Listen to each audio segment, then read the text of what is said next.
Morning, everybody. Sure turned out to be a beautiful weekend, didn't it? Thank goodness we didn't get any more rain. The scriptures for today come from the book of Matthew and the book of John. The book of Matthew, chapter 5, verse 4. Blessed are those who mourn, for they will be comforted. And from the book of John, chapter 15, verse 13.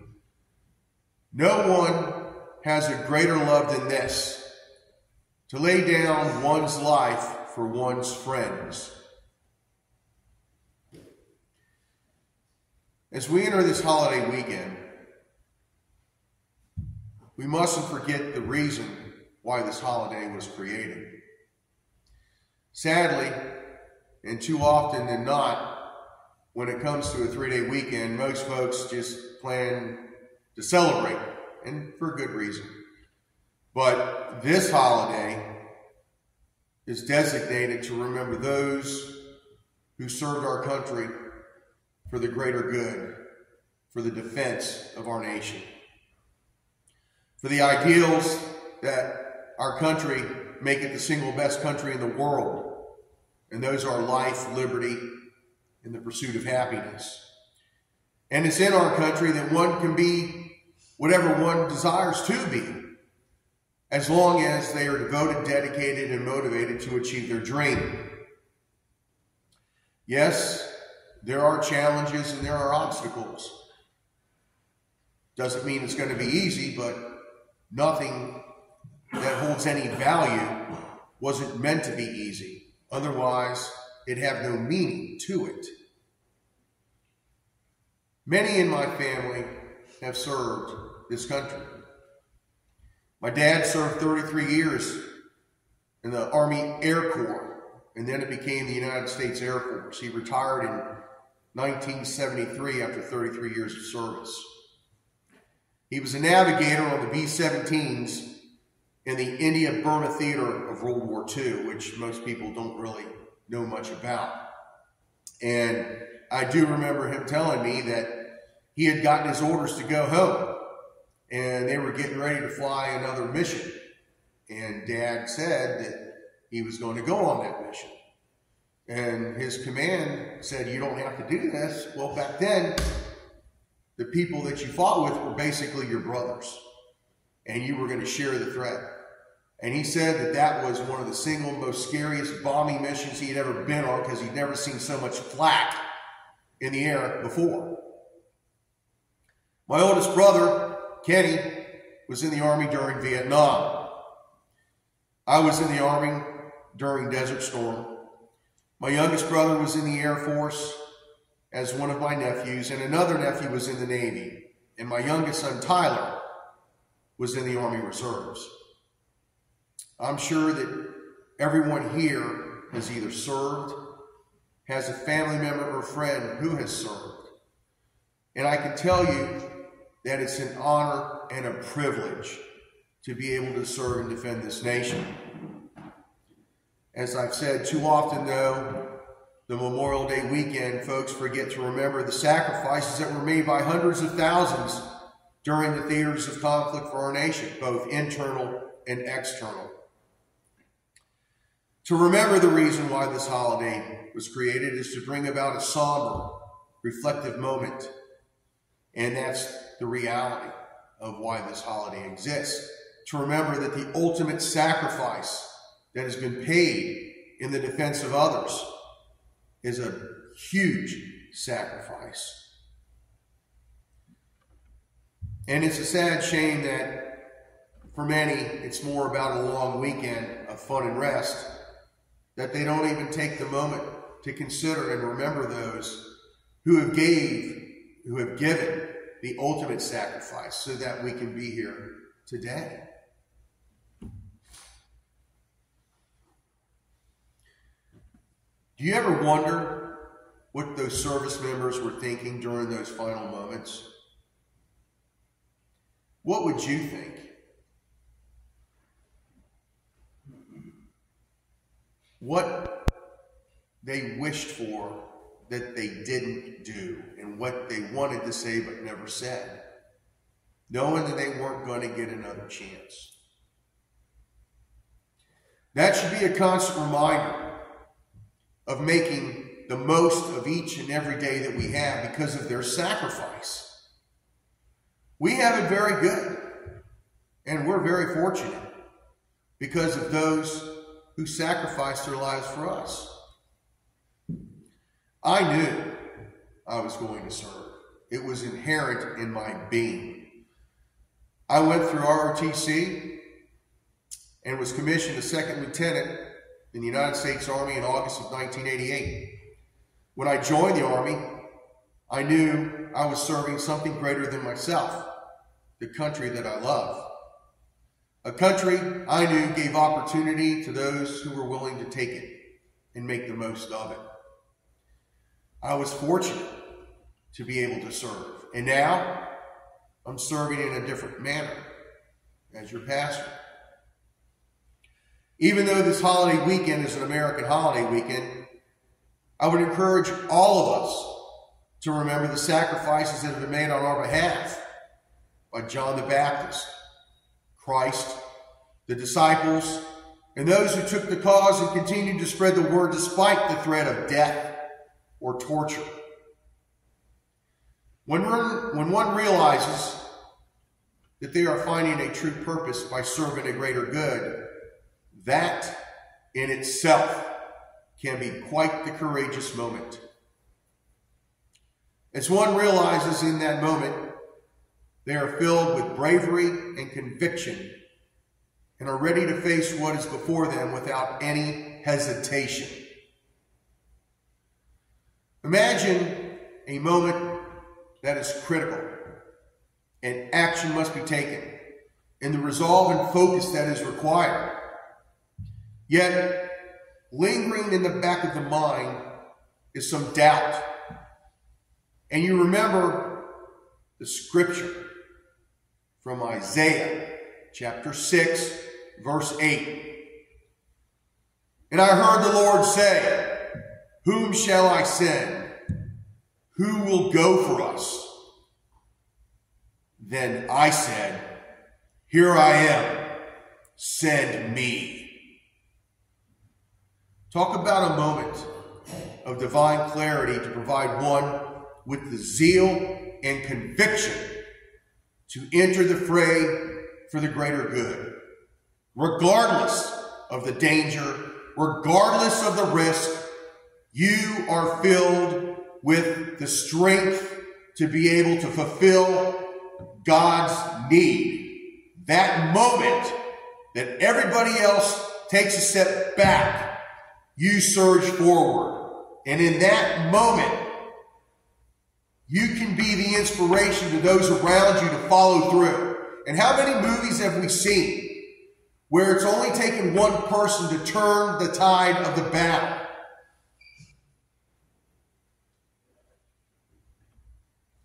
We are all going to be called, and it is our duty to answer that call.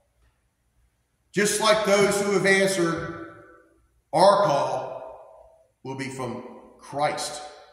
And when it comes, you need to be prepared. Everyone feels jittery, fear, and uncertainty in troubled times. Yet, it's in all of us to push that aside and to focus and to trust God. Isn't that the most difficult thing to do, is to trust God? Because we ourselves want to know the answer to the question. And it's not always ours to know when we want to know it.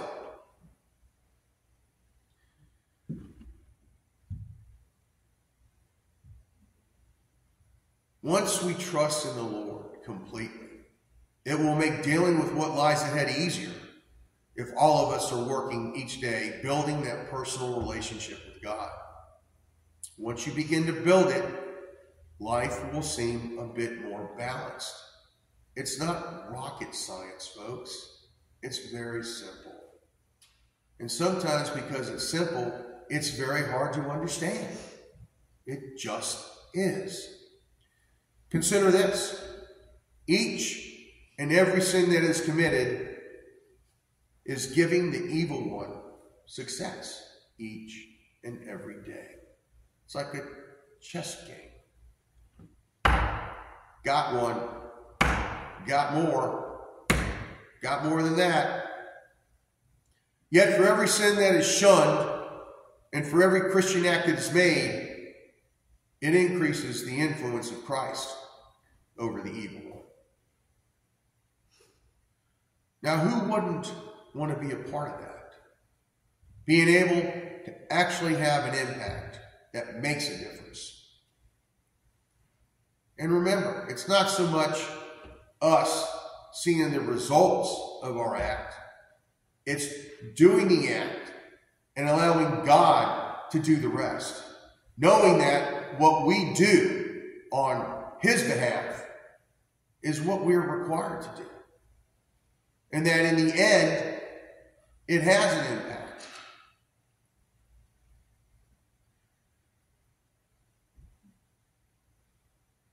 The impact to a specific situation has the result to affect those who see it, and maybe giving them the inspiration to change and do something positive. How many times have we seen somebody do a random act of kindness? You're just pumping your gas or whatever, and you see something and it resonates with you. I can't count the number of times that I'm going into Wawa and people are holding the door open, or I'm holding the door open for them. And inevitably, they all say, "Thank you." Strangers. Something simple. And half the time they're smiling. Now, whether it's because I'm smiling back at them, I couldn't tell you. But, yeah, something simple can make a huge impact on somebody. Yet, as we remember those brave service members, let's keep their families in our prayers, because that's something no one really thinks about. Yeah, we think about those who gave their all, but what about their families? Families that will never see them again. Families that will never talk to them again. Hug them. That's the challenge. Don spoke about that young lady that was married to his friend, and he died in Vietnam, and his parents brought her and her young infant into their home. Who does that nowadays? Anybody? I can only imagine the impact that their interaction with her had.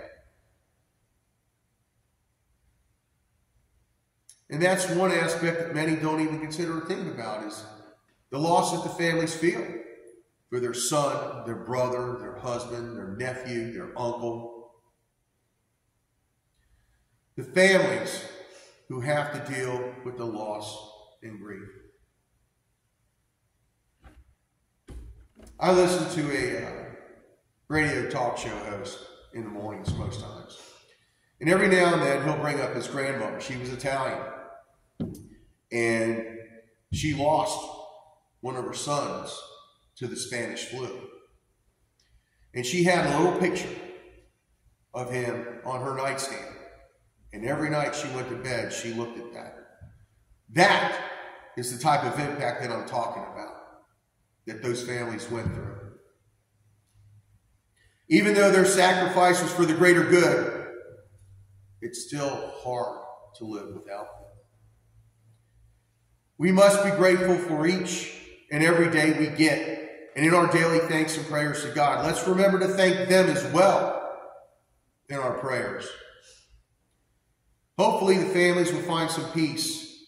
And even though that void will be there, hopefully it doesn't sting as bad as it did when it first came into existence.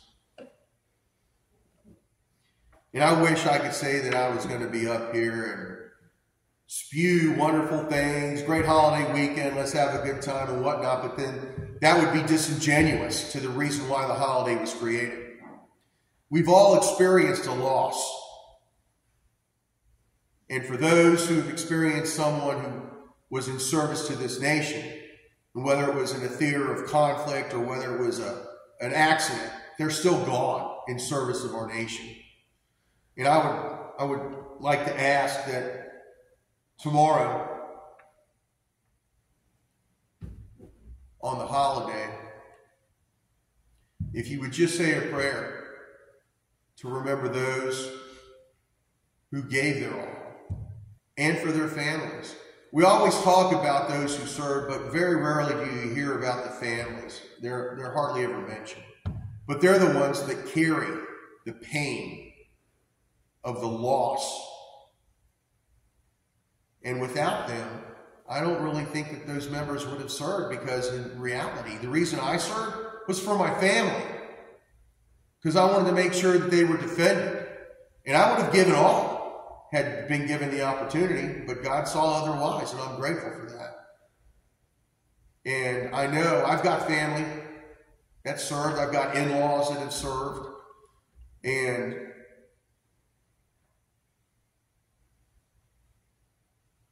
it's not an easy thing to do, but anything that requires sacrifice never is. But you do so willingly because it's part of who you are. And it was a part of who I was. So I would just ask that tomorrow, please consider saying a prayer, a special prayer, for those who are no longer with us in the service of their nation, and for their families, and that the families may be able to get a lighter load, if you will, on their shoulders than what they're doing.